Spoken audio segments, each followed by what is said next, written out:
Agora convido você a abrir sua Bíblia comigo lá no finalzinho do Novo Testamento, na carta do apóstolo Tiago, epístola do apóstolo Tiago, no capítulo 5. Bem lá no finalzinho, você vai encontrar a epístola a Tiago, ou de Tiago, a igreja, aos santos e às 12 tribos de Israel que estavam na época dispersas pelo mundo. Carta do apóstolo Tiago, capítulo 5. Nós vamos ler os versículos 10 e 11, apenas 10 e 11. O que nos interessa mais é o 11, mas vou ler a partir do 10 para ficar um pouco mais claro. Diz assim a palavra do Senhor: Irmãos, tomai como exemplo de sofrimento e paciência os profetas que falaram em nome do Senhor. Eis que chamamos bem-aventurados os que suportaram aflições. Ouvistes da paciência de Jó e viste o fim que o Senhor lhe deu. Porque o Senhor é cheio de misericórdia e compaixão. Amém? Ouviste da paciência de Jó. Eu pedi que a minha esposa lesse para o início do culto aquilo que aconteceu a Jó. Então, nós ouvimos aí a narrativa dos capítulos 1 e parte do capítulo 2, e também o final do livro de Jó, o que aconteceu com ele. E o apóstolo Tiago, ele está chamando a nossa atenção para isso. Eis que chamamos, diz o versículo 11, bem-aventurados os que suportaram aflições. Ouvistes da paciência de Jó e viste o fim que o Senhor lhe deu. Porque o Senhor é cheio de misericórdia e de compaixão. Amém? Hoje eu quero falar, eu vou iniciar, eu creio que não vai dar para terminar, devo terminar na outra quinta-feira, na próxima quinta-feira, de um assunto que não é muito bem entendido por muita gente, mesmo pelos cristãos nascidos de novo, pelos evangélicos, pelos crentes, como nós costumamos chamar, por aqueles que já foram salvos por Jesus Cristo. Hoje quero começar a falar sobre por que o crente sofre. O porquê do sofrimento de um cristão nascido de novo. Porque muitas vezes nós não entendemos bem este assunto. Mas se você começar a olhar para a vida de Jó, você já começa a entender alguma coisa ali. Não é verdade? Por que o crente sofre? Por que nós ficamos sujeitos às vicissitudes da vida? Eu gostaria de falar logo no início do ano, porque nós estamos aí em pleno andamento ou desenvolvimento, uma crise financeira mundial, né, que está ocasionando já desemprego. Nós temos conhecimento de muita gente que já tem perdido o emprego aqui no Brasil, seu trabalho. A economia tende a encolher. A crise é mundial, começou nos países mais desenvolvidos e se tem atingido os países mais ricos, com certeza atingirá também os países menos ricos ou mais pobres.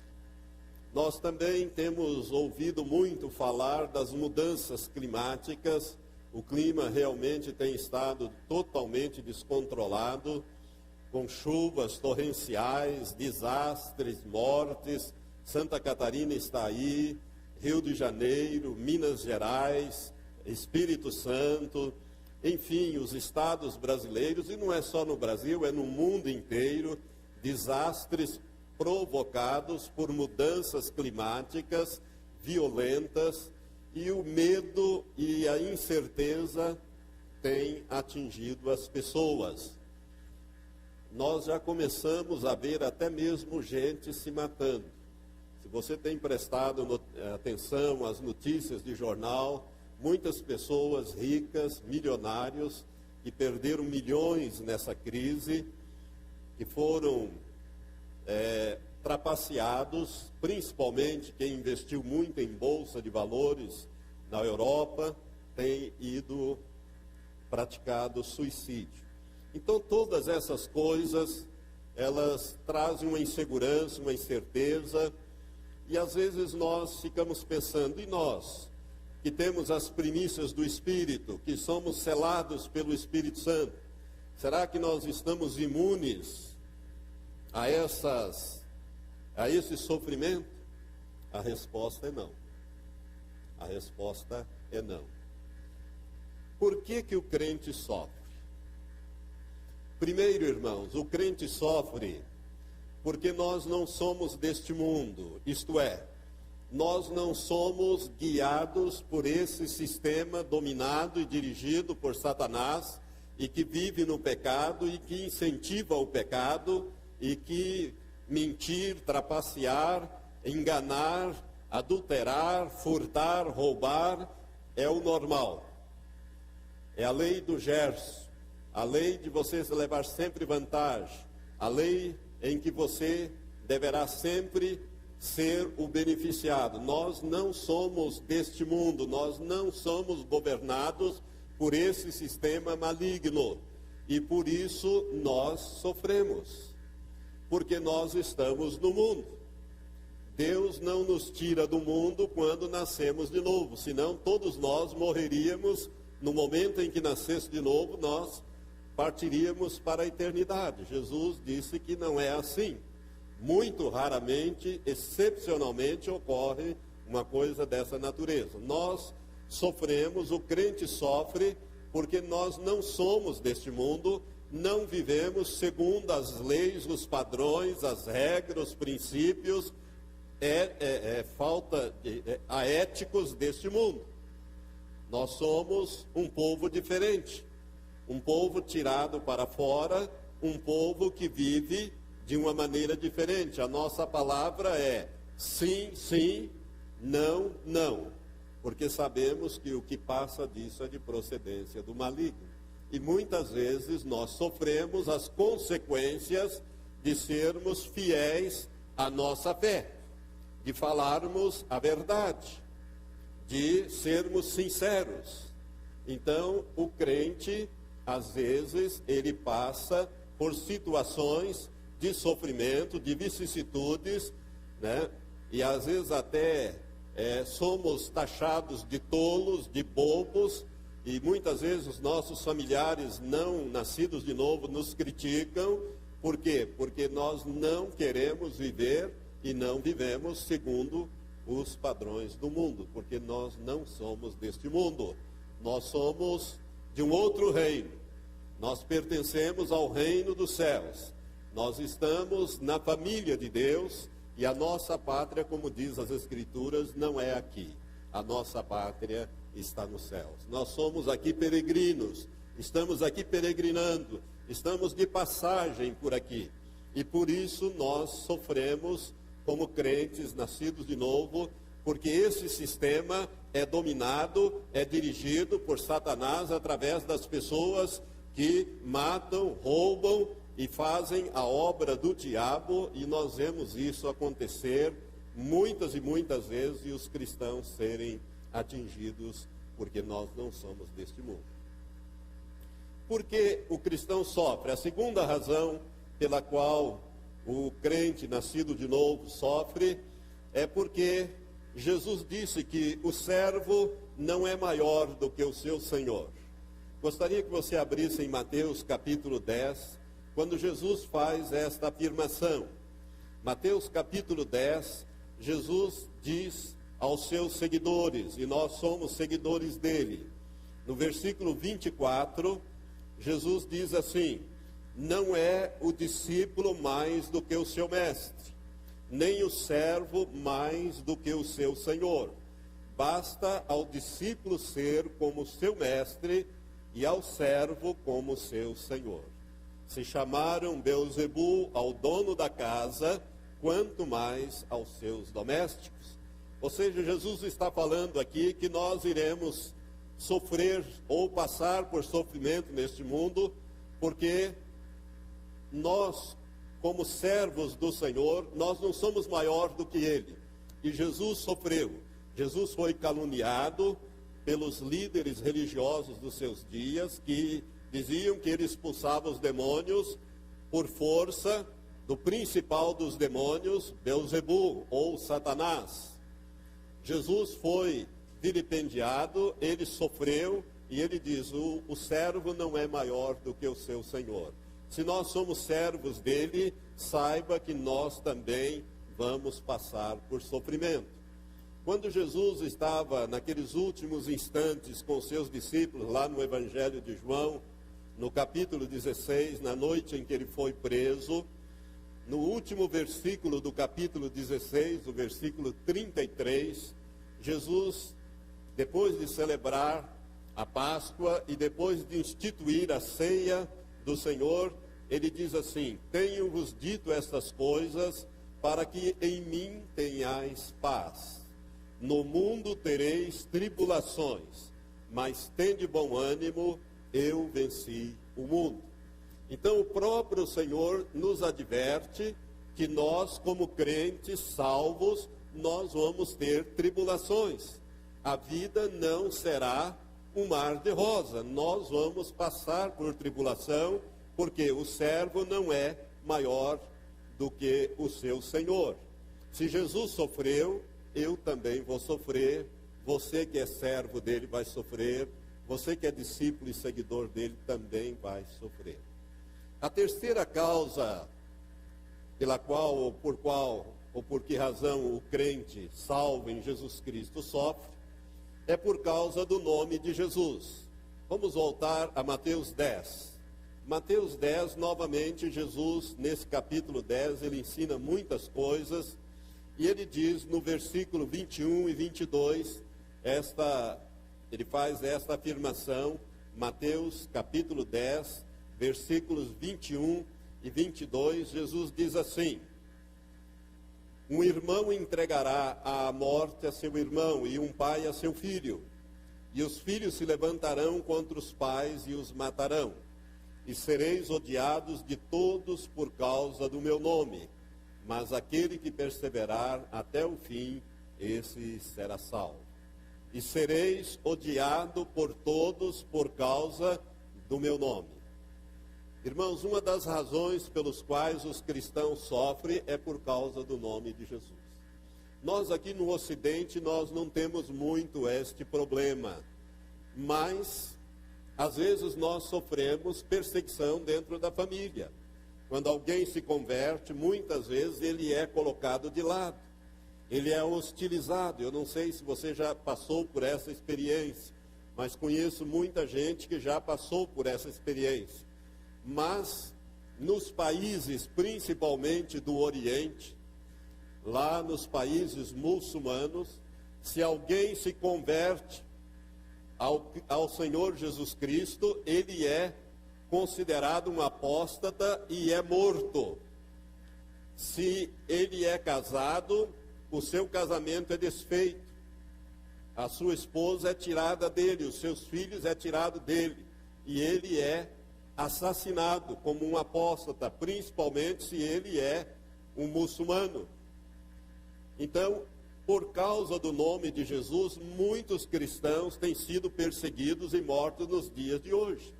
A televisão passou há pouco tempo atrás uma perseguição muito grande que houve na Índia, onde centenas de pessoas foram perseguidas, milhares de pessoas foram perseguidas, tiveram que ir para as matas e pelo menos 65 foram assassinadas na Índia por causa do nome de Jesus Cristo, isto no final do ano passado. Na China comunista, os cristãos que não aceitam participar daquela farsa chamada a igreja oficial, mas que tem a igreja subterrânea, também são perseguidos, são presos, são torturados. Eu li recentemente um livro que eu vou fazer menção um pouco mais para frente, mas que eu gostaria que, se você pudesse ler, compre esse livro, leia. Chama-se O Homem do Céu, que retrata, que é escrito por um homem que passou uns sofrimentos. Irmão, se você acha, eu sempre entendi que o apóstolo Paulo talvez tenha sido o cristão que mais sofreu, descrito na Bíblia. Mas este irmão, e ele está vivo, hoje ele mora na Alemanha, em Frankfurt, irmão Jung, pastor Jung. Este irmão, ele sofreu um sofrimento superior ao sofrimento físico que sofreu o apóstolo Paulo. Ele só não foi decapitado, como foi o apóstolo Paulo, que pagou com a própria vida a sua fé. Mas o sofrimento que ele passou e descreve neste livro é superior ao sofrimento que o apóstolo Paulo descreve na palavra de Deus. Então, por que o crente sofre? Por causa do nome de Jesus. Cristãos perseguidos na Índia, cristãos perseguidos na China, cristãos perseguidos nos países muçulmanos, na chamada janela 1040, e cristãos perseguidos em outros lugares do mundo. Por que os crentes sofrem? Ou por que o cristão nascido de novo sofre? A quarta causa é por causa das leis naturais. Nós estamos sujeitos às leis naturais. Eu gostaria que você achasse Eclesiastes. Você achar bem no meio da Bíblia o livro de Salmos, depois vem Provérbios e em seguida você vai encontrar o livro de Eclesiastes. Capítulo 9, o livro de Eclesiastes, no capítulo 9, Deus usa o rei Salomão, inspira-o a escrever esta escritura, ou estas verdades. Eclesiastes 9:2 diz assim: tudo sucede igualmente a todos. O mesmo sucede ao justo e ao ímpio, isto é, ao que é justo, justificado pelo sangue de Jesus, e ao ímpio, ao bom e ao mau, ao puro e ao impuro. Assim ao que sacrifica, isto é, ao que oferece culto, como o que não sacrifica, o que não oferece culto. Assim ao bom como ao pecador, ao que jura como ao que teme o juramento. Tudo sucede igualmente a todos. Ou seja, o cristão sofre também por causa das leis naturais. Nós estamos sujeitos àquilo que nós convencionamos chamar de males sociais. Por exemplo, o desemprego. Se uma fábrica fecha e despede todos os seus empregados, e ali tem cristãos nascidos de novo, eles vão ser atingidos com o desemprego. Por quê? Porque esta é uma causa natural, uma consequência das leis de oferta, de procura, de mercado, e é um mal social, o desemprego. O cristão pode também sofrer acidentes. Às vezes você está dirigindo o seu carro com todo o cuidado, mas alguém embriagado do outro lado perde a direção e vem em cima de você, bate no seu carro. Às vezes ocorre, Deus dá livramentos. Nós vimos hoje livramentos aqui sendo testemunhados. Deus sempre coloca o seu anjo para nos dar livramento, mas nós estamos sujeitos a essas coisas, sujeitos aos males sociais, como assaltos também. Hoje nós vimos aqui um testemunho de um menino que foi assaltado, mas de repente Deus deu a ele o livramento. Nós estamos sujeitos a estas coisas, irmãos, como males sociais. Nós estamos também sujeitos às leis naturais no aspecto dos males morais, como a ganância. Às vezes a ganância das pessoas nos prejudica. A desonestidade, às vezes, das pessoas que nos cercam, que estão conosco, nos prejudicam. as maldades, as injustiças, os prejuízos. Nós estamos sujeitos a essas coisas, como também estamos sujeitos a sofrer as consequências das leis naturais, de causas naturais como chuvas, enchentes, desmoronamentos, como houve lá em Santa Catarina. Aquilo atingiu também pessoas nascidas de novo. Eu mesmo vi testemunho, dado num programa evangélico, de uma pessoa que é cristã, nascida de novo, e que sofreu a perda dos seus bens materiais naqueles deslizamentos que aconteceram lá em Santa Catarina, nas inundações, às vezes nos terremotos. Deus salva, livra a vida das pessoas, mas você perde, às vezes, coisas, que você tem, que são levadas de roldão. Por quê? Porque nós estamos sujeitos às leis naturais ou às causas naturais, porque estamos aqui no mundo. Mas sempre lembrando que Deus põe sempre o seu anjo para nos dar a proteção e o livramento. A gente tem que observar isso também. Por que os cristãos nascidos de novo sofrem, pastor? A quinta causa é em razão da nossa falta de sabedoria. Às vezes, irmãos, nós agimos com falta de sabedoria. Tomamos decisões precipitadas.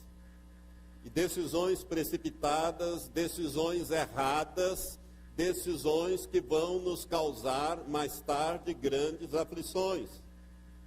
Nós muitas vezes não paramos para refletir, não paramos para orar, não paramos para nos aconselhar, principalmente com nas nossas lideranças espirituais.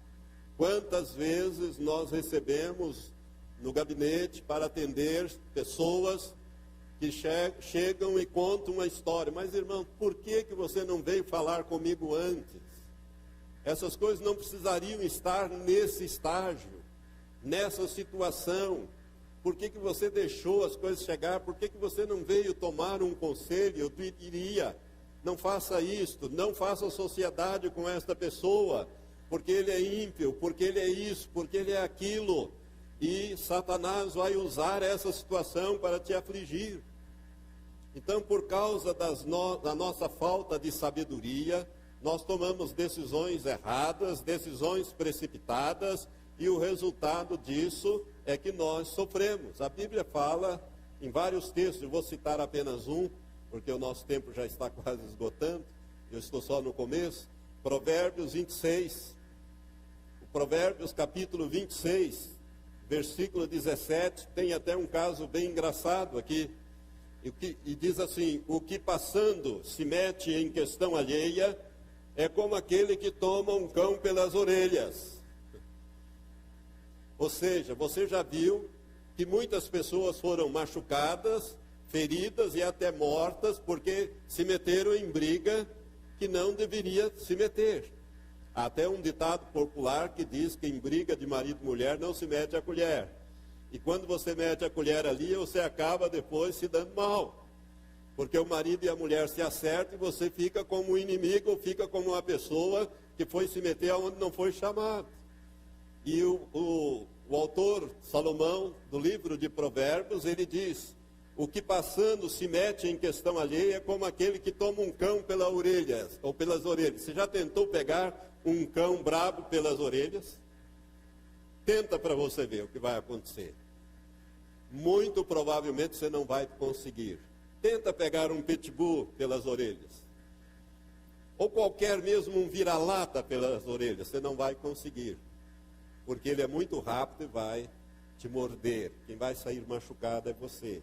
Então, irmãos, muitas vezes por falta de sabedoria, por falta de bom senso, por falta de prudência, Deus nos deu sabedoria. A Bíblia diz: se você tem falta, diz lá nessa mesma carta que nós lemos de Tiago, no capítulo 1, se alguém tem falta de sabedoria, peça a Deus, que a todos dá liberalmente, mas peça com fé, não duvidando, e Ele vai dar a sabedoria. Se você tem falta de prudência, de equilíbrio, de bom senso, Deus nos deu essas coisas e espera que nós usemos essas coisas. E quando nós usamos, nós não vamos tomar decisões precipitadas, decisões erradas.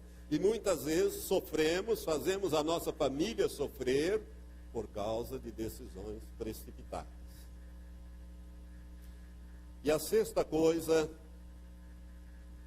que eu vou só fazer a pergunta e vou deixar para nós tratarmos quinta-feira que vem. Por que o crente sofre? É porque Deus permite. Essa eu vou desdobrar em vários tópicos. Por que o crente sofre, pastor?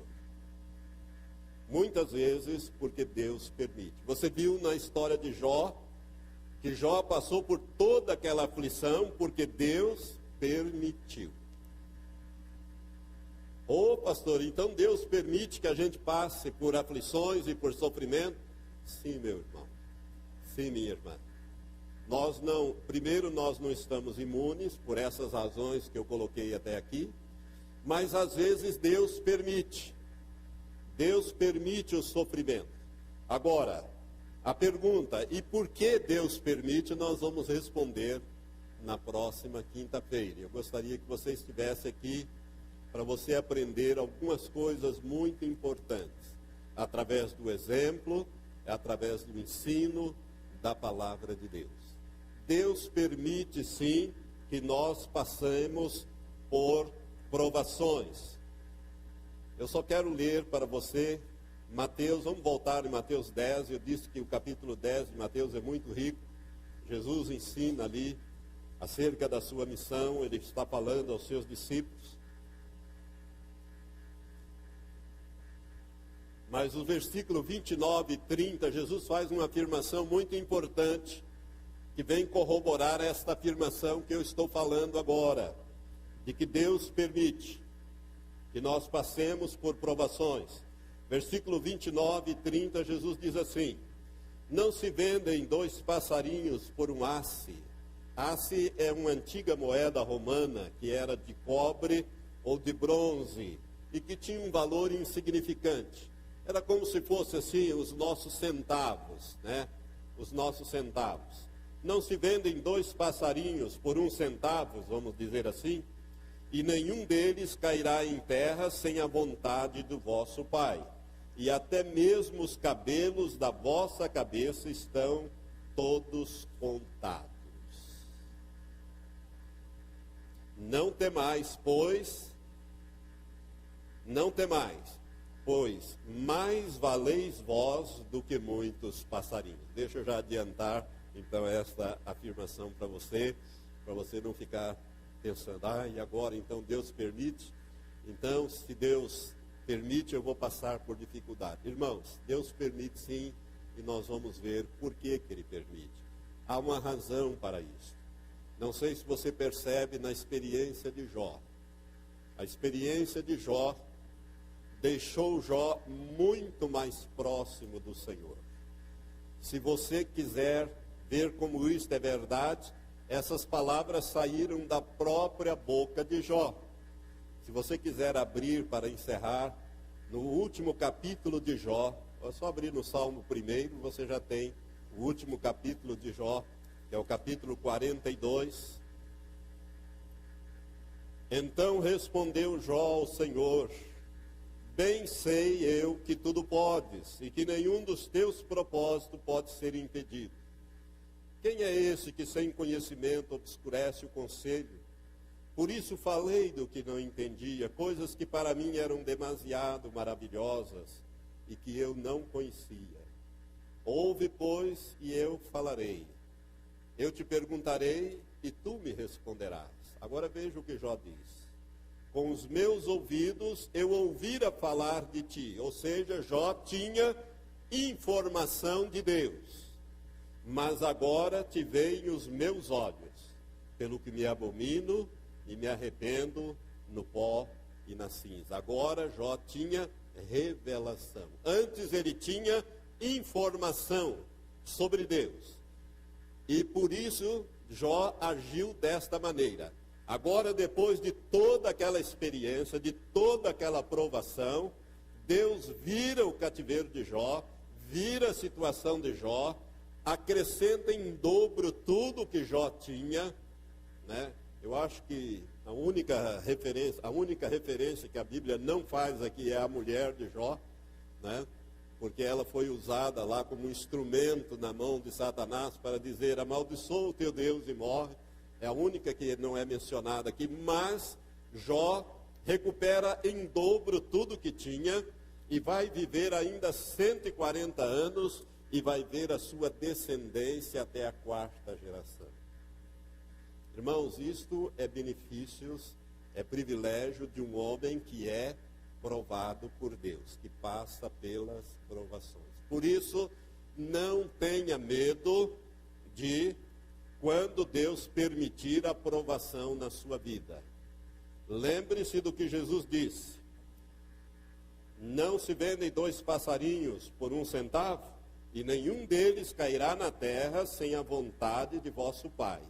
E até mesmo os cabelos da vossa cabeça estão todos contados. Não temais, pois, mais valeis vós do que muitos passarinhos. Entretanto, Deus permite que nós passemos por provações. Eu estou trazendo essa palavra porque eu sei que ela vai ajudar a vida de muitas pessoas. Sabe, irmãos, nós estamos entrando, como eu disse, num período em que o mundo está assustado. Há uma guerra no Oriente Médio que pode piorar ainda mais as coisas. Vocês sabem que todo o petróleo praticamente que o mundo usa vem desses países que estão no Oriente Médio, que odeiam Israel. E nós sabemos que Israel é o povo escolhido de Deus. E que Deus não se arrepende das suas escolhas. Deus não se arrepende dos seus dons. E que todas estas coisas estão previstas nas Sagradas Escrituras. É por isso que nós falamos no dia 31 aqui, acerca do Salmo 91. E meditamos com os irmãos acerca do Salmo 91. E ali no Salmo 91 nós temos as promessas do Senhor de proteção. 1000 cairão ao teu lado, 10.000 à tua direita, mas tu não serás atingido. Somente com os teus olhos verás a recompensa dos ímpios. Porque tanto me amou, também eu o livrarei. Pô-lo-ei no alto retiro, porque ele conhece o meu nome. Quando ele me invocar, estarei com ele na angústia. Livrá-lo-ei e o honrarei. E lhe darei longuras ou farturas de dias. É a promessa do nosso Deus. Entretanto, estarei com ele na angústia. Ou seja, nós podemos passar por essas situações. E se nós formos bem sinceros, irmãos, nós passamos até mais lutas muitas vezes do que o ímpio. Não é verdade? Porque nós temos um ferrenho inimigo. Mas nós temos uma diferença entre aquelas pessoas que não conhecem a Deus e nós. É que todas as lutas que nós passamos, nós saímos vencedores. Porque aquele que nos conduz, aquele que está em nós, é maior do que aquele que está no mundo. O ímpio, quando ele vê os seus milhões evaporarem na bolsa, ele mete uma bala na cabeça e vai para o inferno. O justo não faz isso, porque ele não está apegado às coisas materiais. O reino dele é nos céus. Ele ajunta tesouros nos céus e não na terra. Os princípios são outros. As leis que regem a vida do cristão são outras. Por isso nós podemos passar por provações e sofrimentos, mas nós sempre vamos ser vitoriosos no final das contas. Porque o Senhor sempre vai estar ao nosso lado para nos proteger. Lembre-se que nem mesmo um fio da sua cabeça vai cair sem que Deus permita que essa coisa aconteça. Que os passarinhos que voam só vão à morte quando Deus permite que as coisas aconteçam. Sabe, irmãos, Deus tem o controle de tudo. Aquela profecia que eu li no dia 31, falei de David Wilkerson, Deus encerra dizendo a David Wilkerson E Ele tem o controle sobre todas as coisas. Não temas, porque eu tenho o controle sobre todas as coisas. Deus está no controle de todas as coisas. Até mesmo Satanás está debaixo do controle do próprio Senhor. Satanás não faz o que ele quer. Deus, sim, faz o que ele quer. Amém?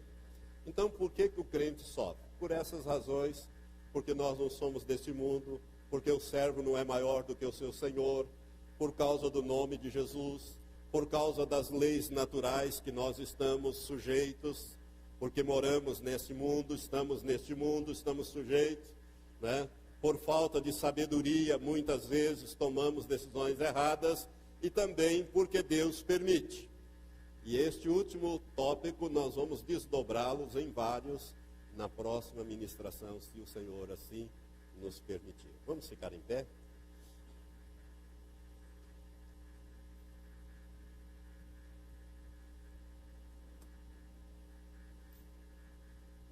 Levante as suas mãos para o céu. Senhor, nós queremos te agradecer nesta hora, Pai, porque sabemos que o Senhor cuida de nós. Que o Senhor é o nosso pastor e nada nos faltará. Que o Senhor nos leva às pastagens verdejantes, às águas tranquilas. Ó Senhor, ainda que nós andemos pelo vale da sombra da morte, nós não vamos temer mal algum, porque o Senhor está conosco, a tua vara e o teu cajado, que o Senhor usa para nos corrigir muitas vezes, a tua vara. Ó Deus, ela nos traz consolo, ela nos traz direção, ela nos traz rumo, ela nos traz, ó Pai, segurança. É por isto, Senhor, que o salmista diz: preparas uma mesa na minha presença e na presença dos meus inimigos. Unges a minha cabeça com óleo. O cálice da minha vida vai transbordar na presença dos meus inimigos. Certamente que a bondade e a misericórdia do Senhor me seguirão todos os dias da minha vida, e eu habitarei na casa do Senhor para todo sempre. Senhor, este salmo é, Senhor, a razão da nossa existência, da nossa fé. Ó Deus, nós somos realmente ovelhas do seu pastoreio. Por isto, Pai, nós queremos te pedir que esta palavra que começamos a ministrar nesta noite, que ela possa, Senhor, colar fundo no coração dos irmãos, para entender que em todas as situações nós haveremos de ser mais do que vencedores por aquele que nos amou.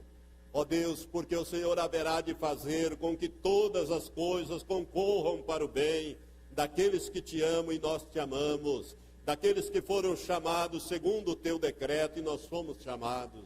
Por isso, ó Pai, nós queremos te pedir que desde agora o Senhor prepare o nosso coração para ouvir, receber e entender esta mensagem, Pai, para que possamos atravessar esse período difícil que virá, ou que está vindo sobre toda a terra, mas para atravessarmos, Pai, confiantes e vitoriosos, porque o Senhor é o nosso pastor e nada haverá de nos faltar. É assim que nós oramos e abençoamos o teu povo com esta palavra em nome de Jesus. Amém, Senhor. Nós queremos saudar a todos com a graça e a paz do Senhor Jesus. Amém. A você que está conosco, sintonizado na Rádio Ilustrada FM, como também pela internet, que está sintonizado conosco, quem sabe bem distante, até em outro continente, nós também queremos cumprimentá-lo com a mesma graça e a mesma paz do Senhor Jesus. Amados, nós estamos falando sobre um tema que começamos na última quinta-feira, sobre um tema difícil de entender e às vezes não bem compreendido e não bem ministrado, muitas vezes também não é bem explicado na igreja ou nas igrejas, e nós gostaríamos de continuar a falar hoje sobre este assunto. E o tema é por que o crente, ou por que o salvo, por que aquela pessoa nascida de novo sofre. Às vezes nós não achamos que somos super crentes, super homens, né, que nós não temos que passar por sofrimento, por dores, por situações de dificuldades, uma vez que temos um Deus todo-poderoso como Pai, Jesus que tem todo o poder nos céus e na terra, como Ele mesmo declarou, como nosso Senhor e Salvador. Então por que às vezes temos que sofrer, temos que passar por experiências de sofrimento ou experiências desagradáveis? Então nós começamos a examinar este assunto, e se você quiser abrir sua Bíblia em Tiago, capítulo 5, versículos 10 e 11, que nós estamos usando como texto básico, que diz assim: irmãos, tomai como exemplo de sofrimento e paciência os profetas que falaram em nome do Senhor. Eis que chamamos bem-aventurados os que suportaram aflições. Ouvistes da paciência de Jó, e vistes o fim que o Senhor lhe deu, porque o Senhor é cheio de misericórdia e compaixão. Você já, na primeira parte dessa ministração, você ouviu-nos falando de algumas razões por que o sofrimento vem e atinge o cristão. Primeiro, porque não somos deste mundo. Segundo, porque Jesus diz que o servo não é maior do que o seu Senhor. Se o Senhor Jesus Cristo sofreu, nós, como seus servos, teremos que também passar por sofrimento. Terceiro, porque nós sofremos por causa do nome de Jesus. E fomos explicando e dando exemplos e textos bíblicos de cada uma dessas afirmações. Em quarto lugar, por causa das leis naturais. Nós estamos sujeitos às leis naturais. Aquilo que ocorre com a pessoa não salva, ocorre também com o salvo. Nós estamos sujeitos às causas naturais, né, de acidentes, de chuvas, de inundações, enchentes, terremotos, também os males sociais como desemprego, assalto, males morais como injustiças, prejuízos, ganâncias. E em quinto lugar, nós já falamos, por falta de sabedoria nossa. Muitas vezes nós agimos de maneiras, tomamos decisões precipitadas, decisões erradas, e por isso padecemos. E na última quinta-feira nós paramos no sexto e último ponto, que eu vou desdobrar em vários itens, porque Deus permite. Nós sofremos porque Deus permite. O cristão sofre, a pessoa nascida de novo passa por sofrimento porque Deus permite. E nós lemos naquela ocasião, e vamos voltar a ler agora, Mateus capítulo 10, versículos 29 e 30, o próprio Senhor Jesus Cristo falando sobre o controle que Deus tem sobre todas as coisas. Ele diz no versículos 29 e 30 de Mateus 10 o seguinte: não se vendem 2 passarinhos por um asse. Asse era uma antiga moeda romana de cobre ou de latão ou de bronze, de um valor insignificante, era como se fossem os centavos que nós usamos hoje. Não se vendem 2 passarinhos por 1 centavo, e nenhum deles cairá em terra sem a vontade de vosso Pai. E até mesmo os cabelos da vossa cabeça estão todos contados. Não temais, pois, mais valeis vós do que muitos passarinhos. Então, por que nós sofremos? É porque Deus permite o sofrimento. E aqui vem então a pergunta: e por que Deus permite o nosso sofrimento? Irmãos, Deus não tem prazer em nos fazer sofrer. Nós precisamos entender isso. É como um filho obediente. Você não vai corrigir um filho obediente. Se o filho está sempre pronto a obedecer aquilo que o seu pai fala, aquilo que o seu pai orienta, aquilo que o seu pai manda, aquilo que ele direciona, então aquele pai tem alegria sobre aquele filho e aquele filho está inteiramente obediente ao pai, não há necessidade de correção. Então, por que que Deus permite o nosso sofrimento? Primeiro, para tratar com a nossa desobediência e com a nossa rebeldia. Diga assim: para tratar com a minha desobediência ou minha rebeldia. Sabe, irmãos, nós somos filhos e toda vez que os nossos filhos agem de maneira rebelde e desobedientes, nós, como pais que amamos os nossos filhos, os corrigimos desde pequenininhos.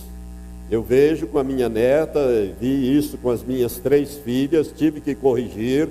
Dói muito na gente, dói até mais na gente do que neles. Eu posso dizer isso como pai, que dói mais em nós, às vezes, termos que corrigir, às vezes severamente um filho, mas temos que fazer porque amamos. E Deus permite que passemos por dificuldades, por provações, porque Ele precisa tratar com a nossa desobediência e também com a nossa rebeldia. Há um livro na Bíblia, o livro de Juízes, é o 7º livro do Antigo Testamento, o 7º livro da Bíblia, que é um livro que conta essa história. Durante os 400 anos em que o povo de Israel, depois de ter saído do Egito, conquistado a terra de Canaã, e lá se implantado aquela terra que manava leite e mel, eles não tinham uma liderança. Então, cada um vivia conforme era o projeto de Deus, obedecendo a palavra de Deus, praticando e observando os seus mandamentos. Mas o resultado era que aquele povo, na medida em que aquelas lideranças antigas foram morrendo, Josué e todos aqueles que saíram do Egito morreram, o povo começou a desobedecer e a arrumar os seus deuses. E o resultado é que nós vamos ver no livro de Juízes uma situação mais ou menos assim. O povo pecava, Deus mandava a servidão, ou seja, os inimigos vinham, conquistavam, submetiam o povo à servidão, o povo gemia debaixo da servidão, até se lembrar de Deus, voltava-se para Deus, arrependia-se dos seus pecados, Deus levantava um líder, que era chamado juiz, né? E este então reunia ali forças, Deus ungia aquela pessoa e havia libertação. E aí começava a vida normal outra vez, adorando a Deus, até um certo ponto, quando a história voltava a ter um ciclo: pecado, servidão, arrependimento, libertação. Pecado, servidão, arrependimento, libertação. E nós vamos achar Jefité, nós vamos achar Débora e Baraque, nós vamos achar ali Sansão, nós vamos achar Gideão, como juízes que estão ali sendo usados por Deus, até Samuel, que foi o último dos juízes, quando então o povo pediu um rei, e Deus então ordenou que Samuel sagrasse a Saul como rei. E a partir dali então eles tiveram o rei, que também não melhorou essa situação, ao contrário, continuou. Então, irmãos, Deus tem que tratar com a nossa desobediência. Eu quero dizer para você que você não vai precisar passar por provações se você for um filho atencioso à vontade do seu pai. Se você seguir esta palavra 100%, praticá-la 100% na sua vida, Deus vai estar te abençoando, a menos que Ele tenha um propósito muito específico para você passar por certas situações, porque pode ser que você seja uma pessoa até obediente, uma pessoa que está servindo a Deus, mas Deus, como fez com Jó, Ele coloca a pessoa numa situação para ali usar aquela pessoa, conforme nós vamos ver mais para frente.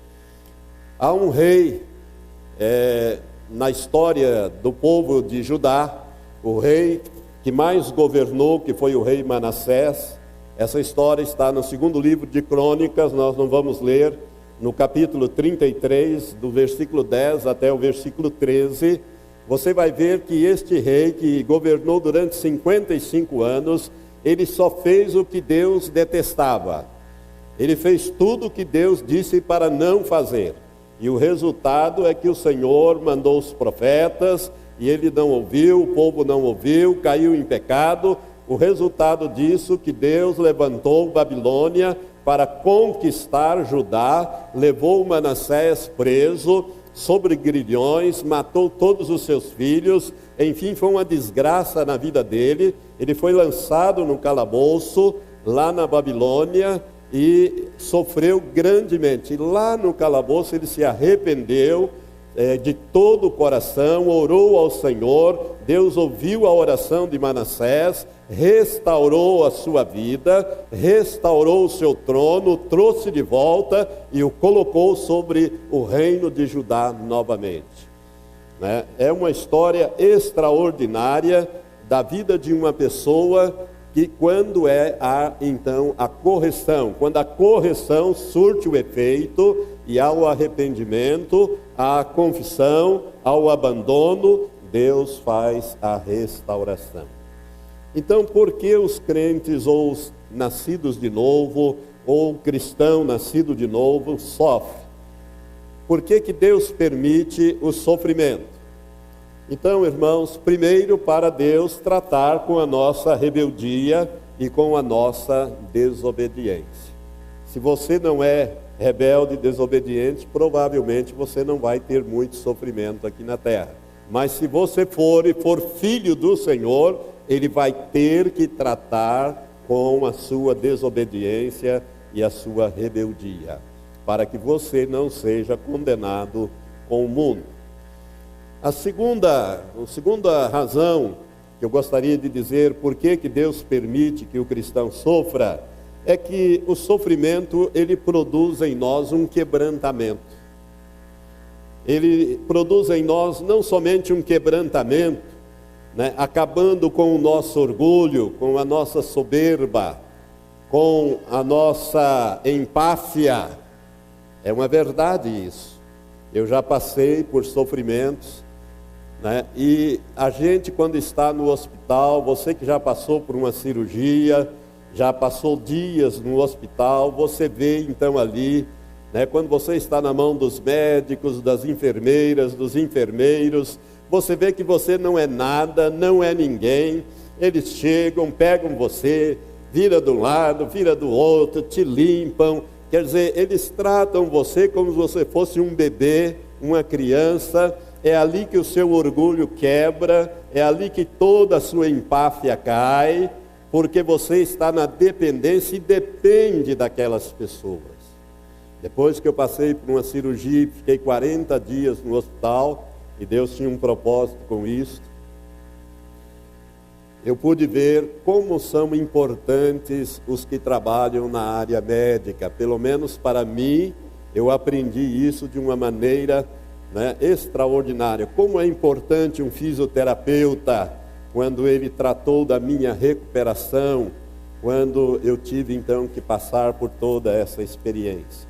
Sabe, irmãos, muitas vezes Deus tem que trabalhar às vezes com o nosso orgulho, a nossa soberba, a nossa empáfia, e o sofrimento, ele produz quebrantamento, ele produz humildade, ele produz santidade.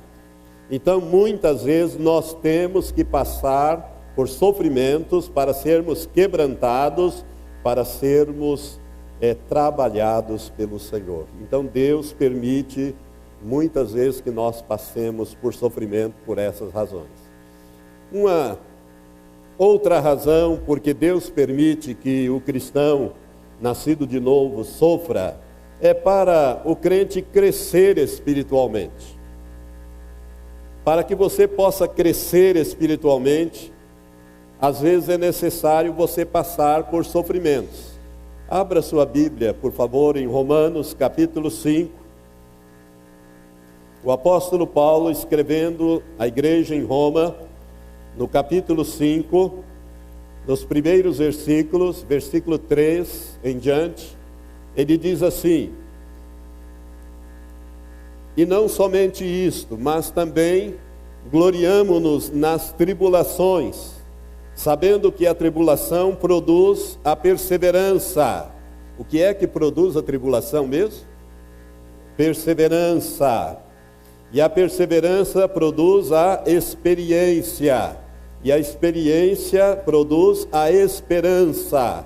E a esperança não desaponta, porquanto o amor de Deus está derramado em nossos corações pelo Espírito Santo que nos foi dado. Muitas vezes, irmãos, Deus permite também que nós passemos por sofrimentos, porque através do sofrimento nós vamos ser acrescentados espiritualmente, nós vamos crescer espiritualmente num dos frutos do Espírito que é chamado de paciência. Chamado paciência. Eu tenho visitado alguns irmãos um amado irmão que é muito dinâmico, levanta às 6 horas da manhã, começa a trabalhar e trabalha até tarde, mas sofreu um acidente, vai ter que ficar 40 dias de repouso. Então eu disse para ele: olha, Deus vai trabalhar com você, né? Você vai ouvir aqui algumas mensagens, levei alguns DVDs para ele ouvir algumas mensagens, e disse: aproveita esse tempo para orar, para ler, para meditar, e para ouvir o que Deus quer falar com você, porque muitas vezes, irmãos, é desta maneira que Deus vai tratar conosco, né?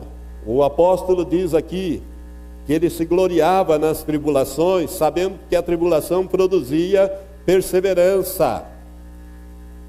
Quando nós somos atribulados, nós buscamos a Deus, então isto vai trazer para nós perseverança, vai trazer experiência, vai trazer esperança, vai trazer crescimento. Então, por isso, muitas vezes Deus permite que nós passemos por certas situações, porque na medida em que nós passamos por aquela situação, há um crescimento espiritual na nossa vida. Uma outra razão porque Deus permite que o cristão sofra é para corrigir alguma área vulnerável na nossa vida. Quando nós estamos passando por sofrimento, irmãos, ocorre uma coisa muito interessante conosco. Nós tiramos os olhos da vida dos outros, presta bem atenção nisso. Nós tiramos os olhos da vida dos outros e olhamos para a nossa. Quando nós estamos passando por sofrimento, ao invés de nós ficarmos olhando para a vida dos outros, para achar defeitos ali e acolá, críticas cá ou lá, nós tiramos os olhos da vida dos outros e olhamos para a nossa, e fazemos uma espécie de análise introspectiva, que vai nos mostrar exatamente qual é a nossa situação. Às vezes Deus tem que permitir certos sofrimentos na nossa vida, para que a gente passe a olhar para o umbigo da gente, senão a gente não olha nunca. Você está sempre achando o outro lá, olha como essa palavra seria boa para o fulano, para o beltrano, para o ciclano, mas nunca para você. Então às vezes Deus tem que permitir certas coisas, para que você volte os olhos para você mesmo, para que você faça ali, deitado, quem sabe uma análise introspectiva, né, para que você possa analisar. Há um episódio na Bíblia narrado na vida de Daniel, capítulo 9, em casa você pode ler a partir do versículo 4 até o versículo 20, Deus vai dar uma experiência gloriosa a Daniel. Uma das revelações mais importantes da Bíblia está no capítulo 9, que revela até o final praticamente o anticristo e tudo mais. Mas a partir do versículo 4, quando Daniel começa a ler o livro do profeta Jeremias, ele descobre que o cativeiro da Babilônia, para onde ele fora enviado ainda adolescente, como prisioneiro, iria durar 70 anos. e que esse tempo estava terminando. Então Daniel começa a buscar, a orar, a confessar o seu pecado, o pecado do povo, e a clamar diante de Deus, e Deus envia o anjo Gabriel para trazer a resposta em uma revelação estupenda. Então, quando nós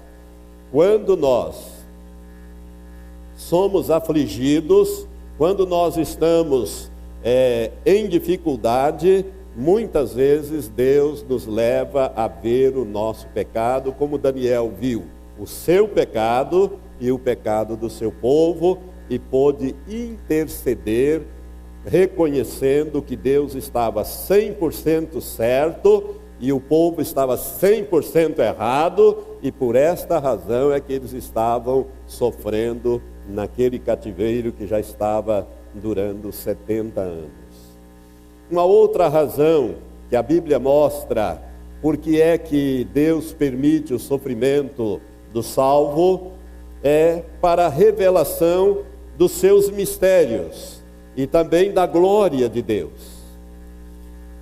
Irmãos, a carta aos Efésios, que o apóstolo Paulo escreveu à igreja em Éfeso, e a carta aos Filipenses, assim como outras cartas, como as cartas pastorais, elas foram escritas pelo apóstolo Paulo quando ele estava preso em Roma.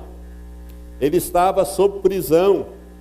E estas cartas contêm as revelações mais profundas que nós temos sobre o mistério que é a igreja, do qual o Senhor ali na prisão, Paulo preso em Roma, Deus vai revelar para ele as coisas extraordinárias. Você quer estar na prisão para receber revelação do Senhor? Daqui um pouco eu vou falar e vou ler um pedacinho deste livro aqui. Amados, eu quero dizer para você que as cartas de Efésios e aos Filipenses contêm as revelações mais profundas sobre a igreja. E elas foram dadas ao apóstolo Paulo quando ele estava preso pela segunda vez em Roma, e de lá ele não saiu. Ele foi decapitado logo após o julgamento pelo imperador romano, porque ele era cidadão romano e não poderia ser condenado a não ser pelo imperador a pena de morte. Mas ali na prisão, Deus deu essas estupendas revelações que nos confortam e que nos instruem nos dias de hoje, que são as cartas do apóstolo Paulo. Ele em Efésios ele diz: eu, Paulo, prisioneiro do Senhor. Também em Filipenses ele fala que ele estava sob prisão e que alguns pregavam o evangelho de uma maneira distorcida para lhe causar aflição. Paulo estava preso em Roma quando ele foi decapitado, quando ele escreveu essas duas revelações que o Senhor lhe deu. Também Deus permite esses sofrimentos na vida de muitos dos seus servos, não só para revelar os mistérios, mas também a sua glória. O apóstolo João estava na ilha de Patmos, exilado na ilha de Patmos, praticamente sofrendo, um homem já de mais de 90 anos, quando Deus deu a ele a maior de todas as revelações proféticas da Bíblia, que foi o livro do Apocalipse. O livro do Apocalipse foi dado para um homem que estava exilado, preso, exilado, numa ilha muito ruim, com uma condição de vida muito ruim, ali na ilha de Patmos. Por isso Deus permitiu que João fosse levado, e ali Jesus vai aparecer a ele e dar a revelação do Apocalipse, que já está se cumprindo diante dos nossos olhos. E se você olhar para o livro de Atos, Atos dos Apóstolos, que é logo antes, um pouquinho para trás, se você olhar para o capítulo 7, o primeiro mártir do cristianismo, no versículo 55, que foi Estevão, o primeiro mártir do cristianismo, no momento em que ele estava sendo apedrejado, ele viu a glória de Deus. Capítulo 7, versículo 55, está escrito, de 55, né? Não.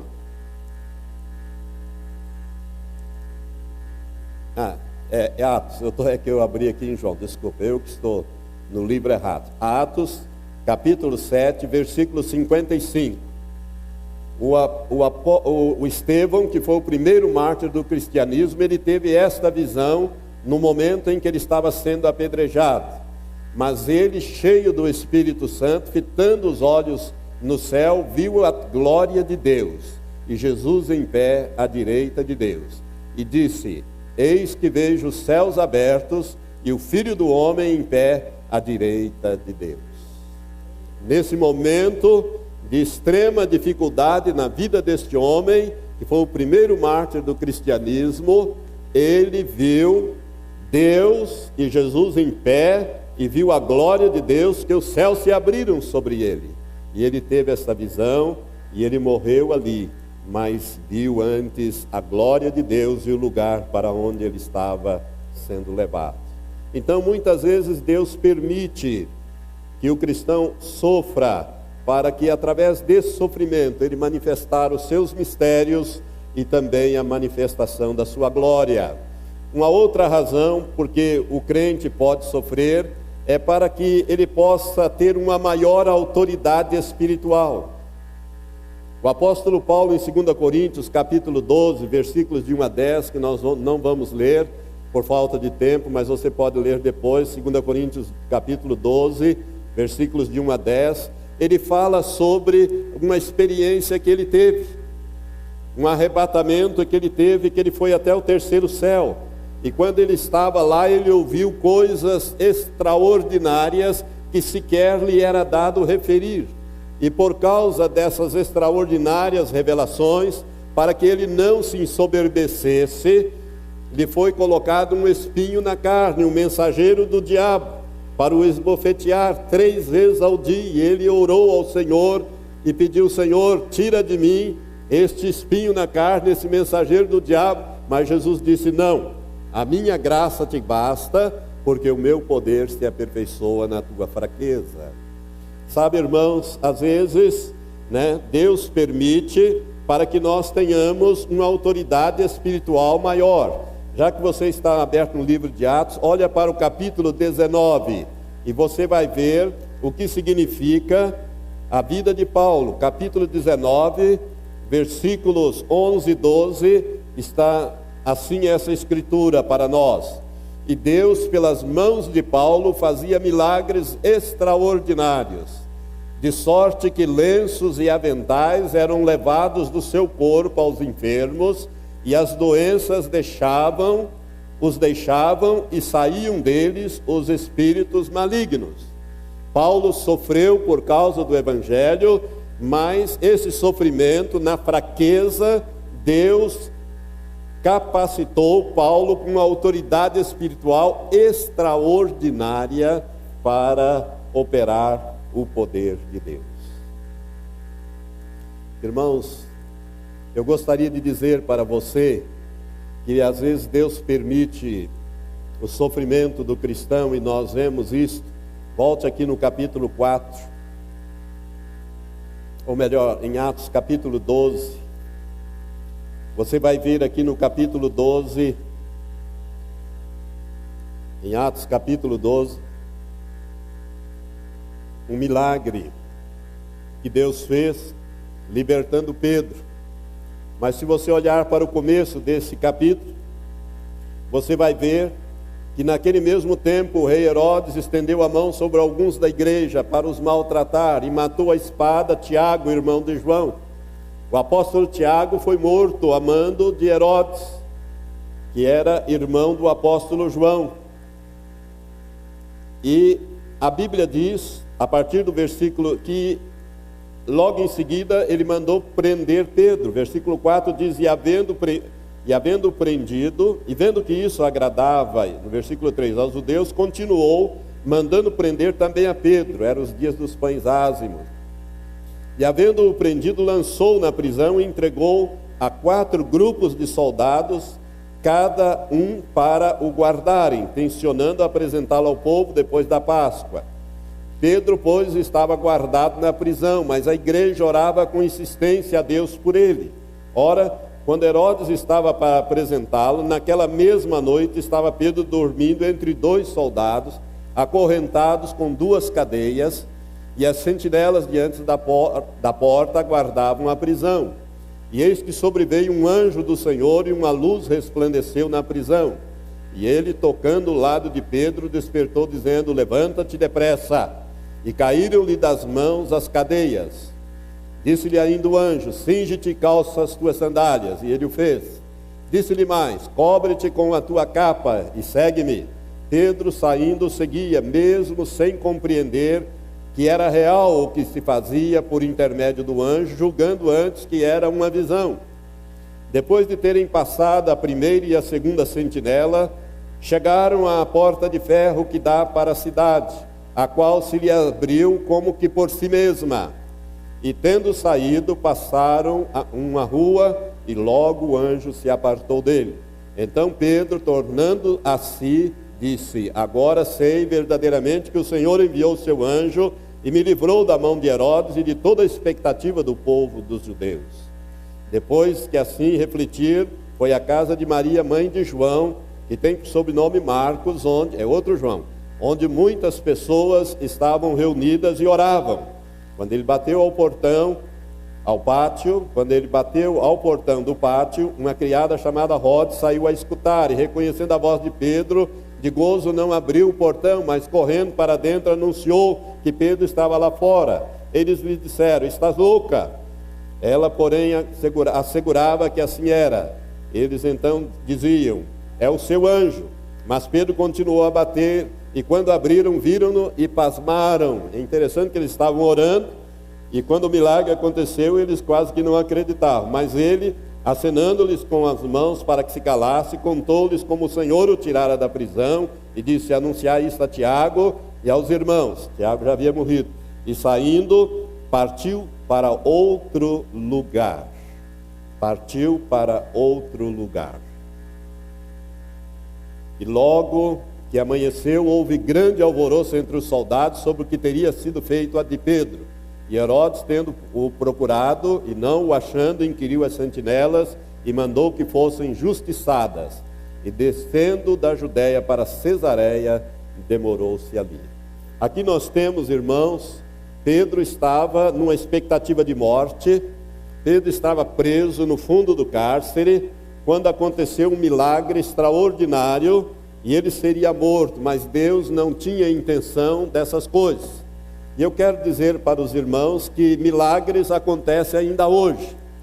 Eu reconheço, e nesses dias que nós estamos vivendo, isso tem acontecido. Eu recomendo este livro para toda a igreja, para quem quiser comprar e ler, é da editora Betânia, chamada O Homem do Céu. É uma história verdadeira, verídica, acontecidas agora no final do século XX, começo do século XXI, que nós estamos vivendo. A história do pastor Yun, chamado também Irmão Yun. Este irmão, como eu disse um outro dia, ele sofreu tanto quanto o apóstolo Paulo nas prisões da China. E ele teve também uma fuga milagrosa, parecida com essa do apóstolo Pedro, que eu gostaria de colocar para os irmãos verem como Deus age no sentido de permitir o sofrimento com uma razão. Porque esse irmão, quando ele esteve preso 3 vezes, e na primeira vez, ele fez um jejum, o Senhor o levou a jejuar durante 74 dias, 73 ou 74 dias. Ele não comeu e nem bebeu água. Isto foi um milagre. Isso aí houve um impacto naquelas prisões que os irmãos não podem imaginar. As pessoas que o tinham como o pior ser humano passaram a tê-lo em autoestima, um homem de Deus, a ponto dele orar pelas pessoas, pelos presos, pelos guardas, e Deus operar maravilhas dentro daquela prisão, além de conversão de milhares de chineses que estavam presos, inclusive por crimes os mais variados, e que foram salvos através desse ministério. Então Deus o levou para a prisão. para que ele pudesse, à semelhança de Paulo e Silas, também levar o evangelho ao carcereiro de Filipos, ali ele na prisão chinesa. Mas quando ele esteve pela terceira vez preso, quando ele foi preso, ele saltou de um prédio do segundo andar e quebrou os pés. E os guardas vieram em cima deles e moeram as pernas dele. Ele ficou com os pés e as pernas totalmente quebradas. E assim ele passou meses na prisão quando Deus o tirou de lá. Eu gostaria que você prestasse atenção, quero ler, porque vai ser muito instrutivo para nós. Uma fuga milagrosa. Mas levanta-te e firma-te sobre os teus pés. Atos 26, 16. Foi o pior momento da minha vida que me queixei amargamente ao Senhor. Tinha 39 anos e perdera a esperança. Disse a Deus, abre aspas, quando eu era jovem, tu me chamaste para pregar o teu evangelho no oeste e no sul. Como vou fazer isto agora? Estou plantado aqui nessa prisão com as pernas trituradas e resignado a apodrecer aqui até o dia da minha morte. Jamais voltarei a ver a minha família. Tu me enganaste, fecha aspas. Corriam boatos sobre o que iria acontecer conosco. Ele havia sido preso com vários líderes. Até fora da cadeia, os crentes sabiam que o nosso caso era extremamente grave, já que a ordem de prisão partira do governo central de Pequim. O irmão Shu, que é um outro irmão, sugeriu que eu devia tentar fugir, porque ele já havia fugido das outras 2 vezes que ele fora preso. Como sei que ele é um homem de Deus, que ouve com atenção a voz do Senhor, respondi com educação, abre aspas, minhas pernas estão despedaçadas, estou trancado em uma solitária que tem porta de ferro, não consigo nem andar, como vou fugir? Aí esse irmão Shu disse, as suas pernas estão boas, por que você não tenta fugir? Na noite de 4 de maio de 1977, como todas as noites, nas 6 semanas anteriores, inclinei-me e peguei as pernas inertes. Quando as apoiei para cima na parede, a dor percorreu todo o meu corpo. Descobrira que era a melhor forma de minimizar a agonia, diminuir o fluxo de sangue das... Elas ficavam dormentes e eu passava a noite em sono entrecortado. Na manhã seguinte, apesar da depressão e da falta de esperança, o Senhor me animou com a promessa de Hebreus 10, 35, que diz, não abandoneis, portanto, a vossa confiança, ela tem grande galardão, fecha aspas. Acordei com essas palavras na mente. Enquanto a cadeia voltava aos poucos à vida, comecei a ler o livro de Jeremias. O Senhor relacionou o texto aos meus sofrimentos e à minha situação de maneira muito pessoal e poderosa. Foi como se o Espírito Santo falasse diretamente a mim através da sua palavra. Abre aspas. Os meus olhos derramam lágrimas de noite e de dia e não cessam, porque a virgem, filha do meu povo, está profundamente golpeada, de ferida muito dolorosa. Acaso já de todo rejeitastes a Judá? Ou aborrece a tua alma a Sião? Por que nos feriste e não há cura para nós? Aguardamos a paz e nada há de bom. O tempo da cura e eis o terror. Não nos rejeite por amor do teu nome, não cubras de opróbrio o trono da tua glória. Lembra-te e não anules a tua aliança para conosco. Fecha aspas. Jeremias 14, 17 a 19, 21. Identifiquei-me com os sentimentos de Jeremias. Estava oprimido. Parecia que o Senhor me abandonara e me deixaria apodrecendo na prisão. Fazendo eco ao profeta, clamei, abre aspas, ó Deus, por que me afligiste até o ponto em que não há mais cura? Esperei a paz, mas nada de bom aconteceu. Por favor, Senhor, não me despreze, fecha aspas. Continuei a ler, abre aspas, ai de mim, minha mãe, pois me deste à luz um homem de rixa, um homem de contendas para toda a terra. Nunca lhes emprestei com usura, e eles não me emprestaram a mim com usura. Todavia, cada um deles me amaldiçoa. Jeremias 15:10. Mais uma vez senti que as palavras saltavam do papel e penetravam no meu espírito. Foi um momento de grande santidade para mim, como se o próprio Deus Todo-Poderoso tivesse descido à minha cela para falar comigo face a face.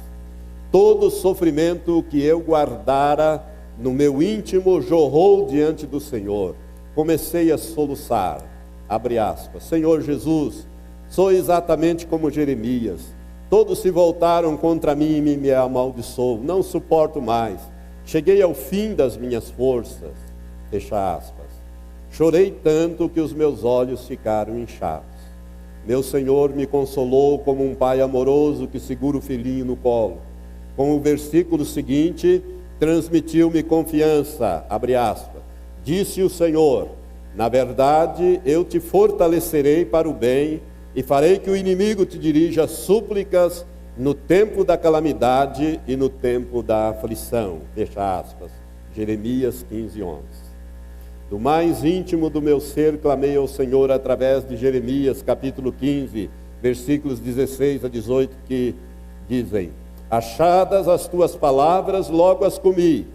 As tuas palavras me foram gozo e alegria para o coração, pois pelo teu nome sou chamado, ó Senhor Deus dos exércitos.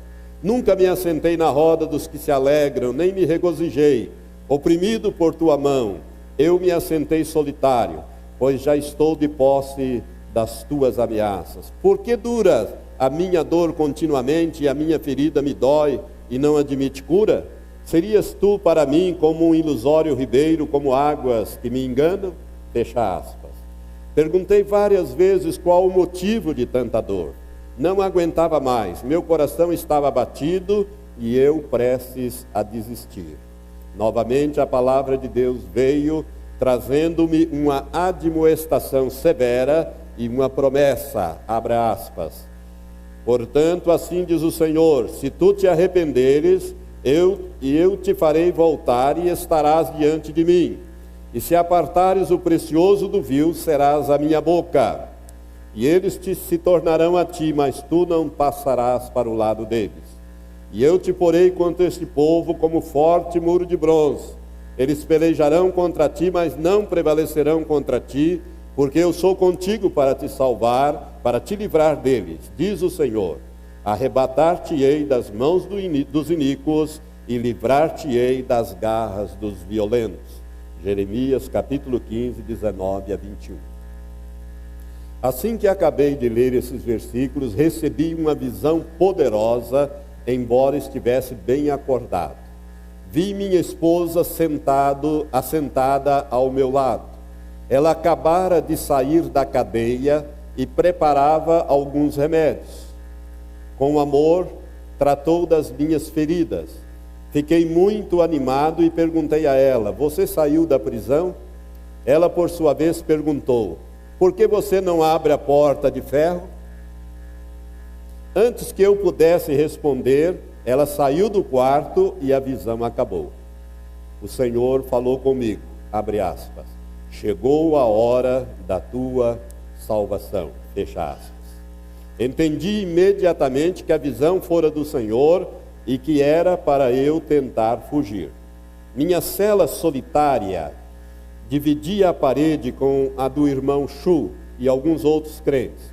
Havíamos combinado um sinal. Quando alguém estivesse com um problema e precisasse de uma oração especial, bateria 2 vezes na parede. O irmão Chu ouviu quando bati. Chamei o guarda, que se aproximou da porta e perguntou o que eu queria. Falei, preciso ir imediatamente ao banheiro. Como me carregar era obrigação do irmão Chu, porque ele não andava, ele estava com as pernas todas destruídas. Como me carregar era obrigação do irmão Chu, o guarda abriu a porta da cela dele e o chamou para me levar ao banheiro. Toda vez que um prisioneiro saía da cela, os guardas trancavam o portão de ferro que ficava no corredor para não haver a menor chance de fuga. Do outro lado do portão, uma escada levava aos andares inferiores. Mesmo quem passava pelo primeiro portão continuava completamente trancado. O portão abria para deixar entrar os de fora, mas era impossível abrir pelo lado de dentro. Cada andar da prisão era protegida por um portão de ferro. Normalmente ficavam 2 guardas ao lado de cada um, de modo que, para chegar ao pátio da prisão, eu teria que cruzar 3 portões de ferro, um por andar, e passar por 6 guardas armados. O irmão Chu aproximou-se da minha porta. Assim que me viu, ordenou: você tem que fugir. Então voltou à cela dele e pegou a escova de dente e a toalha para que os guardas pensassem que ele também iria usar o banheiro. Quando voltou, repetiu em tom sério: Yun, você tem que fugir. Eu estava apenas de cueca, então vesti a calça o mais rápido que consegui. Começa a observar que ele começa, irmão, a agir aqui, ele está curado e nem percebe. Vesti a calça o mais rápido que consegui. Havia copiado versículos do Evangelho de João e da primeira epístola de Pedro em uma longa tira de papel higiênico. Enrolei a palavra de Deus em torno da cintura como um cinturão da verdade e orei: Senhor, tu me mostraste que tenho que fugir desta prisão. Obedecerei agora e tentarei fugir. Mas se os guardas atirarem em mim, por favor, recebe a minha alma em tua morada celeste. Fecha aspas. Fazia mais de 6 semanas que minhas pernas haviam sido esmagadas. O mínimo peso sobre ela me causava agonia tremenda. Contudo, eu cria que Deus me mostrara 3 vezes que era para eu tentar fugir, através da palavra, da visão e do irmão Chu. Aprendi que, quando Deus nos manda fazer alguma coisa, não há tempo para discutir nem para raciocinar, seja qual for a situação em que estejamos enfrentando. Quando temos certeza de que Ele mandou agir, como foi o caso dessa vez, a única opção é a obediência cega. Desobedecer mostra que pensamos mais, ser mais sábios e que sabemos conduzir nossa vida melhor do que Ele. Faltavam poucos minutos para as 8 horas da manhã do dia 5 de maio de 1977. Pela perspectiva humana, era o pior horário possível para fugir. Havia muito movimento em toda a cadeia e todos os guardas estavam a postos. Saí apressado da minha cela e caminhei rumo ao portão de ferro do corredor. Minha mente tinha um único foco: obedecer a Deus. Olhei direto para frente e orei em silêncio a cada passo.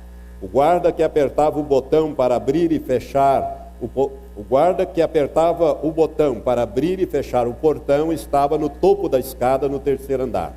Era impossível ver o outro lado, pois o portão era de ferro e um tecido preto cobria as pequenas aberturas.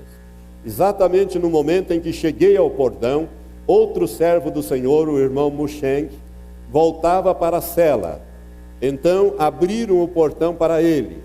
Logo cedo os guardas o haviam mandado varrer o pátio. Quando Musheng passou por mim, eu falei: espere, não feche o portão. Cruzei sem alterar o passo. O tempo de Deus foi perfeito. Passamos um pelo outro e Musheng perguntou em um sussurro: você está indo embora, irmão Yun? Não tem medo de morrer? Depois, atônito, voltou para a cela. Um guarda vinha acompanhando Musheng até a cela, mas no instante em que abriu o portão, o telefone tocou em um escritório do corredor e ele se virou e correu para atender. Reparei em uma vassoura encostada na parede, na escada. Peguei-a e continuei a descer rumo ao 2º andar. Um guarda armado estava à sua mesa, encarando o 2º portão de ferro que, algumas vezes, ficava aberto. O guarda de plantão era obrigado a olhar para o portão dia e noite, de modo que eles não consideravam perigoso deixá-lo destrancado. Naquele momento o Espírito Santo falou comigo, abre aspas: vá agora, o Deus de Pedro é o seu Deus, fecha aspas. O Deus de Pedro é o seu Deus. Ele está se referindo a esta visão aqui. De alguma forma o Senhor cegou o guarda. Ele olhava diretamente para mim, entretanto, não teve a mínima percepção da minha presença. Achei que ele iria falar alguma coisa, mas ele continuou com o olhar fixo através de mim, como se eu fora invisível. Ele não me disse nenhuma palavra sequer. Passei e não olhei para trás. Sabia que poderia receber um tiro pelas costas a qualquer momento. Continuei pedindo ao Senhor em silêncio que recebesse o meu espírito, certo de que estava vivendo meus últimos instantes neste mundo. Prossegui descendo as escadas, mas ninguém me impediu, e nenhum dos guardas me dirigiu a palavra. Cheguei ao portão principal que dá para o pátio, e o encontrei aberto. Era estranho, pois costumava ser o que mais ficava trancado. Sempre havia 2 guardas posicionados ao lado do primeiro andar, do portão do primeiro andar. Um do lado de fora e outro do lado de dentro. Mas por algum motivo eles haviam saído e o portão estava aberto. Livrei-me da vassoura que trouxera do terceiro andar e saí para o pátio. A luz brilhante da manhã me fez estremecer. Cruzei com vários guardas no pátio, mas ninguém falou comigo. Então saí pelo portão principal da prisão, que por algum motivo estranho também estava completamente aberto. Meu coração saltava. Estava na rua, na frente da prisão de segurança máxima, Xingu número 1. Fiquei sabendo depois que ninguém nunca tinha fugido de lá. Imediatamente um táxi amarelo parou perto de mim e o motorista, um homem que deveria ter menos de 30 anos, abriu a porta do passageiro e perguntou: para onde o senhor vai? Entrei e respondi: preciso chegar ao meu escritório o mais rápido possível. Por favor, vamos depressa. Disse a ele o endereço de uma família cristã que eu conheci em Xingu, e nos afastamos da prisão. Falei que gostaria que ele evitasse engarrafamentos e que não deveria parar por motivo nenhum. Parece que tudo aconteceu em apenas alguns instantes. Foi como um sonho. Eu não tinha certeza se era verdade mesmo. Não sei como Deus fez isso, nem porque todos os portões de ferro, sempre trancados, estavam abertos para mim. Naquele instante, só sabia que me encontrava em um táxi e que nos dirigíamos para a casa de meus amigos. Ao chegar, pedi ao motorista para esperar um pouco. Desci e fui pedir dinheiro emprestado para pagar a corrida. Subi as escadas até o apartamento do terceiro andar e toquei a campainha 2 vezes. Uma das filhas olhou pelo olho mágico e me reconheceu imediatamente. E disse: irmão Yun, você foi libertado do hospital? Ela queria dizer prisão. E ficou empolgada. Deixei o hospital, mas não segui os procedimentos normais. Será que vocês podem me emprestar dinheiro para eu pagar o táxi? Pedi-lhe. A alegria dela era tão grande que se esqueceu de abrir a porta. Voltou finalmente e me deu o dinheiro. Desci as escadas correndo e paguei o motorista. A preciosa família cristã me recebeu com carinho em sua casa.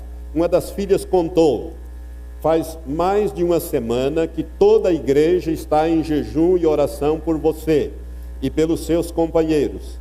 Ontem o Espírito Santo disse para minha mãe daquela menina, abre aspas, vou libertar o Yun e o primeiro lugar aonde ele virá será a sua casa. Vai ficar um pouquinho e orar com vocês, fecha aspas. Meus pais falaram que deveríamos nos preparar para a sua chegada e arrumamos um esconderijo para você. Ninguém mais sabe, só nós. Minha mãe já preparou alimentos e roupas. Vamos, troque de roupa e vamos levá-lo para lá. Oramos juntos e eles me deram uma bicicleta. Um dos membros da família foi na garupa mostrando o caminho com muita esperteza. Passamos por vielas estreitas para fugir das barreiras que a polícia estava montando nas ruas principais para me pegar. Quando dei a primeira pedalada, foi que percebi que Deus havia curado os meus pés e as minhas pernas. Estivera tão absorto em obedecer e me preparar para receber um tiro que nem notei que havia sido curado. Não senti nenhum poder passar por mim. Do dia em que despedaçaram as minhas pernas com o cacetete até o dia em que fugi, minhas pernas ficaram inertes e pretas. Não conseguia ficar de pé e muito menos caminhar. O máximo que conseguia fazer era me arrastar por uma distância bem curta, agarrando na parede. Mais tarde, o irmão Muschenk me contou que eu caminhava normalmente quando nos encontramos no terceiro andar. Então parece que o Senhor me curou enquanto eu estava ainda na cela. Fui pedalando e me lembrando da palavra de Deus, que diz em Hebreus 12:13: fazei caminhos retos para os pés, para que não se extravie o que é manco, antes seja curado. Hebreus 12:13. Assim que chegamos ao esconderijo, os céus se abriram e uma nuvem torrencial lavou toda a cidade de Zenghu. O vento uivou, sacudiu as janelas e carregou bicicletas. Desabou uma verdadeira tempestade. Ainda era manhã, mas o céu escureceu. Entrei no esconderijo e fiquei sozinho. Uma família amada cuidou de mim como anjos cuidariam. Havia sempre um deles, dia e noite, à porta para me guardar. Depois, amigos cristãos me contaram que haviam visto na televisão a notícia da minha fuga. A Polícia de Segurança, o Departamento de Segurança Pública e soldados do Exército Popular de Libertação foram mobilizados para me encontrar. Vasculharam todas as casas em Zenghu, puseram barreiras nos principais cruzamentos de rodovia e inspecionaram todos os veículos. Colocaram guardas no aeroporto e nas estações de trens e de ônibus. Usaram cães farejadores, mas tudo foi em vão. Eu estava seguro no refúgio de Deus. A tempestade atrapalhou as autoridades e apagou todas as pistas que deixei na fuga. Deus me fez lembrar de uma visão poderosa que eu tivera 13 anos antes, durante o jejum de 74 dias. Foi 74. Quando vi uma série de portões de ferro se abrindo em sequência. Naquele momento, tantos anos depois, ele cumpriu a promessa. Fiquei maravilhado com a bondade e fidelidade de Deus para comigo. Até hoje considero minha fuga da prisão a experiência mais espantosa da minha vida. Naquela noite, dormi como um recém-nascido nos braços do Senhor. Glória a Deus. Milagres acontecendo em 1997. Prisões sendo abertas, de uma prisão chinesa que nunca ninguém escapou de lá. Irmãos, Deus o colocou lá, o usou poderosamente e o tirou de lá de maneira extraordinária. Ele está morando hoje na Alemanha, uma das principais cidades da Alemanha, que está me faltando o nome agora. E este irmão tem sido usado poderosamente pelo Senhor. Deus depois tem mais outras experiências extraordinárias, levou a família dele para lá, né? Os filhos deles nasceram, ele estava na prisão, né? Foram dias de dificuldades. É um apóstolo moderno, um homem do céu. E esse título, Homem do Céu, é porque ele gritava quando as pessoas vieram prendê-lo pela primeira vez e perguntaram quem é você, para ele avisar os outros para fugir. Ele dizia: eu sou um homem do céu, eu sou um homem do céu, eu sou um homem do céu. E aí ele ficou sendo conhecido como o homem do céu. Mas o que ele queria fazer era avisar os cristãos que estavam numa outra casa para que eles pudessem fugir, como de fato aconteceu. Irmãos, por que Deus permite o sofrimento? Porque Deus é glorificado, Deus usa-nos no sofrimento. O apóstolo Paulo, Deus usou ali, ele pregou quando ele esteve na prisão, antes de ser morto, a toda a guarda pretoriana, Filipenses 1, 12 e 13, ele deu testemunho, né? Nós vemos também que nós conquistamos as maiores vitórias nos maiores sofrimentos.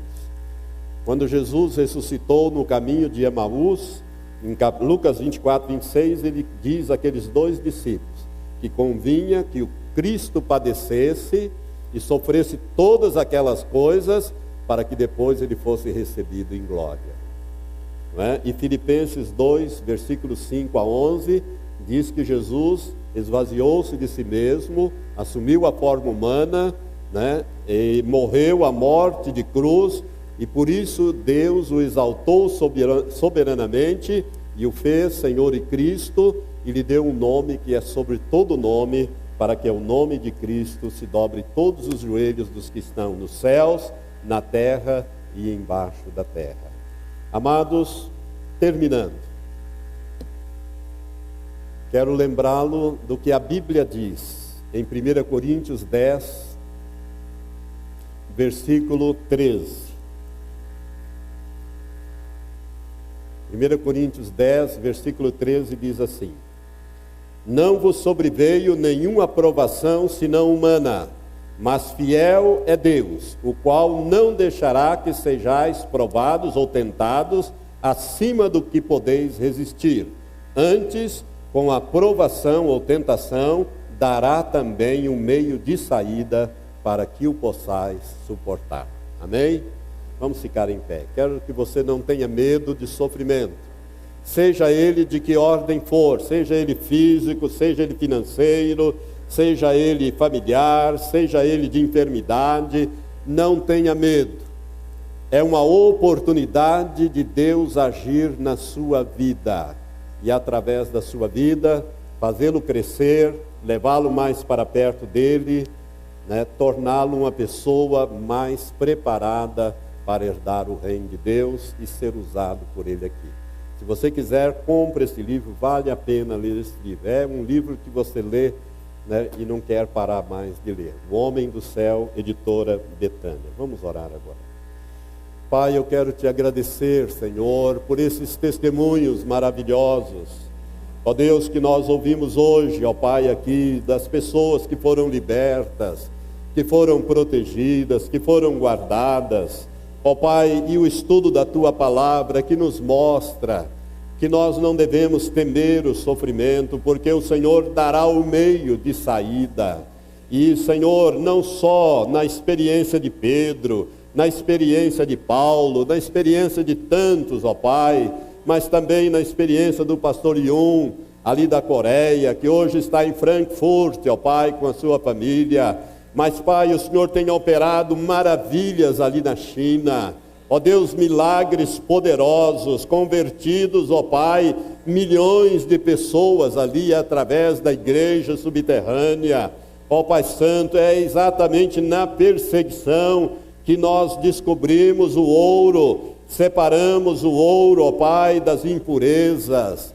Por isso, ó Pai, eu quero te pedir que o Senhor esteja preparando esta igreja para ser uma igreja, Senhor, missionária, uma igreja vitoriosa, aproveitando, ó Pai, toda a liberdade que nós temos para testemunharmos do Evangelho, porque virá a noite quando ninguém mais vai poder trabalhar.